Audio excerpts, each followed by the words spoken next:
Okay, so we've got our ball bouncing very crudely here. We've got the timing going.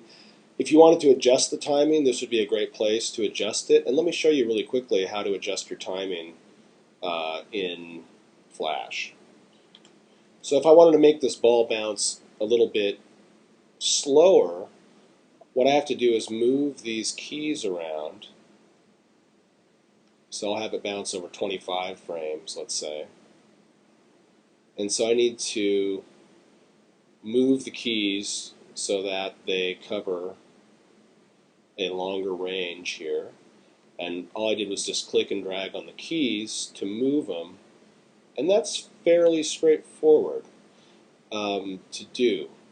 But like I said, be careful, because sometimes you can do something that adds a key or screws you up somehow. But that worked for me, so hey, celebrate the small things.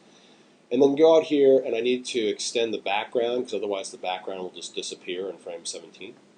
So, and remember, the way to do that is hold down the Command key, come out here, and click and drag the range. And now I've just adjusted my timing. I've got a slower bounce than I had before.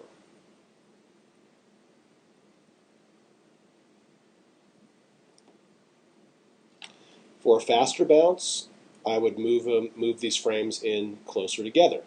So this is, I think, where you're going to need to clean up your timeline up here when you shorten things. So I go to, let's say, originally I had this set, my midpoint was 9. I'll go ahead and make this down to 5. Take that down to 5.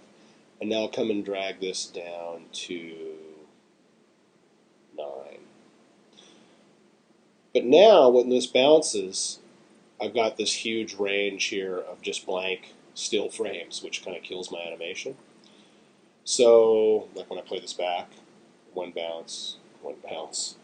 So what I'm going to do is grab this whole range here just by clicking and dragging to select it. Then right click and say remove frames. And that has cleaned up my timeline so that now when I bounce it, it'll loop properly.